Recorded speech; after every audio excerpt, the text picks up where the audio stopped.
Hello everybody, welcome to Awesome Rusty Bucket. Subscribe to the channel if you have not already and drop a like on this video. It only takes 1 second and it makes a massive difference. I just went to the gym for the first time in a month today and my body is killing me, but I'm going to power through it for you. Also, real quick, if you were not aware, I have a podcast. I want to start shouting that out more because it's genuinely one of the most fun things that I do. Viewership isn't what I'd like it to be, so if you aren't watching it already, I'd love it if you gave it a watch. We live stream pretty much every week, interact with the chat and all that. It's a very good time, and me, Alex, Hoops, and Rudy, who host it, always have a very good time together. I think our most recent episode was our best one. Anyways, enough self-promo. Let's talk about first the Sixers versus Celtics game.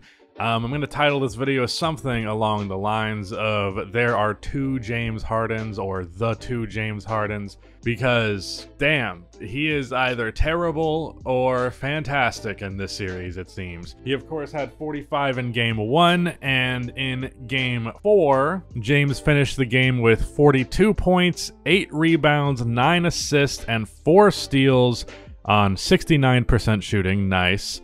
And 6 for 8 shooting from outside. He also, weirdly enough, for a 40 piece, he scored 38 of those 42 points ethically, as people like to say. No fouls, only got 4 free throws in this one. Joel Embiid went to the free throw line a ton, and that was pretty much where a lot of his offense came from. But in the case of James Harden, pure ethical hoops. I'm only kidding. I hate that stuff for the most part. Like, people who act like free throws are not a huge part of the game. They just are. But either way, my point is James Harden has been ridiculous for 2 games this series and just the worst for 2 other ones. So I think I just spit on myself. Oh well. I just don't know what to make of that, but it's a worthy observation, I'd say. But Harden and Embiid in this one were quite dominant together. The pick and roll between these two has never looked better, because when you have James Harden actually attacking and not playing passively, it makes it so hard to defend, because do you defend the pull-up? Do you defend the Harden drive? Do you defend Embiid getting good position on the roll, or good post-up position, or an open shot in the mid-post that he likes to go for a lot? They have all those options, and they're all pretty good options when James Harden has his shit going. Not to mention that their teammates did a decent job of hitting the open shots that they generated off of this pick and roll. The huge play of the game for James was he hit the game-winning three-pointer out of the corner off of a very poor double team from Jaylen Brown, I would say.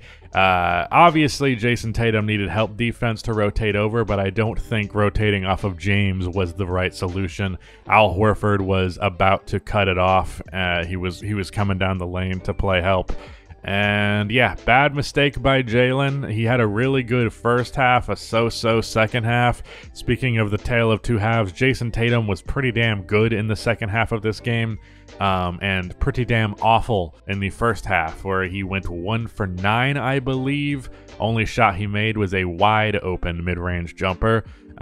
Couple of plays where he tried to play for the foul, which is something that I personally do not care for. Not because of the ethical hoops argument, but just because I think if you're taking a shot explicitly to draw a foul, you're setting yourself up to be in a position to fail, because if you don't actually get that foul, then you just took a dumb, terrible shot and wasted a possession, which you don't want to do in the NBA playoffs. So, very bad first half, but he was rebounding the hell out of the ball, was playing good defense, did make a couple of really nice passes, and in the second half, continued to rebound the hell out of the ball. He finished the game with 18 boards, and, you know, was finally hitting some shots late. He did push off on Tyrese Maxey, just to get that out of the way, to hit a very big three-pointer. Also, that shot by Marcus Smart went in, but, like, unfortunately was just a little bit too late. Otherwise, would have been, like, one of the most ridiculous game winners in NBA history. But yeah, that's what I have to say primarily. Another, I guess one last thing that I noticed, Al Horford kind of sold in this one. Now, I kind of feel bad being critical of him in any capacity, because him being as good as he is, as old as he is huge. Like, it's pretty unlikely for most players to be as good as he is at that age. This year, he had a career year from 3. And I think there's some stat about, like, the first half of Al Horford's career, he didn't take threes, like, at all or whatever. Dumb anecdote aside, he's been hitting his threes this year is the overall point, but he went 2 for 7 in this one, and there was a wide open three-pointer he got out of the corner with like a minute left in this game that I was like, oh yeah, that's game, because he's gonna hit that, because he's been shooting 45% from 3. He's gonna hit it, and that's gonna be the game, because it would put Boston up 5 with a minute left, and I don't know if they were actually going to be able to recover from that, but he missed. So, not ideal. I can't get too mad at you for one miss, but he also missed 5 other ones, and they were all relatively good looks. But let's go ahead and move on to the Nuggets versus Suns game, and I must say, I did not believe Phoenix would be winning this game.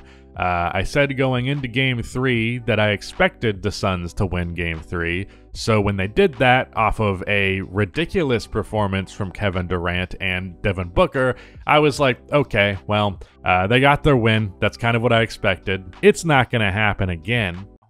And let me into my phone. Yesterday, or 2 days ago when I made that video, I said, I don't remember what the amount of points they combined for. I think it was like 80 something. Like, you can't expect Booker and Durant to combine for like 80 something points again, or regularly or whatever. And hey, it's been only one more game, so that's not necessarily regularly. But 36 from Booker and Durant respectively, which is 72 points if I know how to do math correctly. So pretty damn close to that. Devin Booker, 14 for 18 from the field, as well as getting 12 assists. And he got those 12 assists with 5 turnovers, so that's not as great. He also got a bunch of fouls, but other than that, basically as close to a perfect basketball game as you can play. I'm making a video on the main channel that will be coming out tomorrow about Devin Booker and just the Phoenix Suns in general from the last 2 games. The take from that video is like, I'm going to spoil it, like maybe Booker might be better than Kevin Durant. That's a conversation worth having. But he's just been so goddamn good that I just... I have to simply reevaluate where I have him in the league, because his numbers in the playoffs have been ridiculous. Other than that, Kevin Durant also had himself a very good game. Got to the free throw line a ton. And I actually want to say that Phoenix has kind of proved my theory about why they would lose by winning, and I don't mean that in like the same way where I said that about the Bucks Heat series. What I mean is they've been winning because they adjusted from my criticism. I'm not saying they adjusted from my criticism. I'm not the only one who was saying this stuff, but they adjusted for sure to what was causing them issues in Game 2. I didn't really expect them to. They ended up shooting 13 for 29 from 3, which is 45%. I believe that has to be the most threes they've gotten up in this entire series. They also got 29 free throw attempts, spearheaded by Kevin Durant, who got to the line a ton. That is huge, man. They were not getting to the line, and they were not getting their threes up. They did that in this one, and Landry Shamet was a huge part of that. I want to throw that out there. 5 for 8 from outside. You know, I know there's not that big of a Landry Shamet fan base out there, but I predicted he'd be a steal of the draft when he came into the league. He ended up making all-rookie second team, and that was the height of his career. So, been disappointing to me throughout his career to this point, but if he could be what he's supposed to be, which is a shooter, like JJ Redick-esque role, which I believe he still is capable of being that type of guy, that would be so huge for Phoenix, because another big thing was bench production. They really were getting no one to score off of the bench, but Terrence Ross with 8 off of the bench, TJ Warren with 5, Jacques Landale, who's basically been sharing the minutes at center almost with DeAndre Ayton at this point because he's been not great, and 19 points from Landry Shamet with 5 3-pointers. Very big from him. In the case of the Denver Nuggets, we got a hell of a game from Nikola Jokic. 53 points and 11 assists. Felt like every shot he put up was going in this one. He went 20 for 30. And Jamal Murray was also pretty good in this one, although I will say, Even though he has hit them at a decent rate, I do feel as though Jamal Murray has gotten a little overzealous with his mid-range attempts. He's basically the only player on the team who takes a super high volume of them, and it seems like every shot he's taking is from there.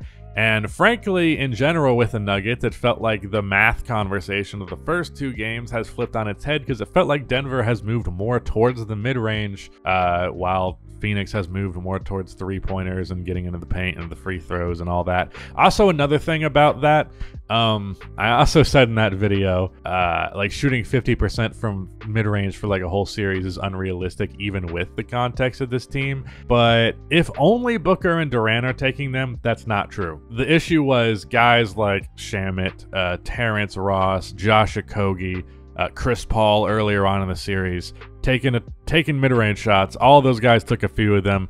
DeAndre Ayton's like short push shots that are like from really far. I said short and then from really far. But you know, a push shot from like pretty far for for someone to take that shot, that ultimately kind of counts as a mid-range shot.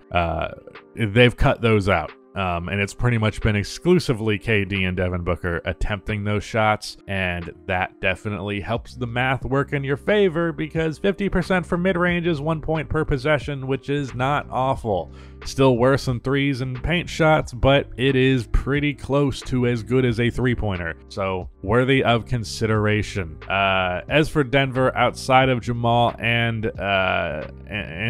Jokic in this one, obviously didn't feel great about anyone else's performance. KCP was cool, not going to be too mad at him. Michael Porter Jr., woof, man. He had 11 points. He did have 10 rebounds, to be fair, but he went 2 for 9 from outside, 4 for 13 from the field, and took a really dumb three-pointer as the Nuggets were making a run late that was getting comparisons to Denzel Valentine's three against the Miami Heat. And I just gotta say, if you make a play and you get compared to Denzel Valentine, you did something wrong.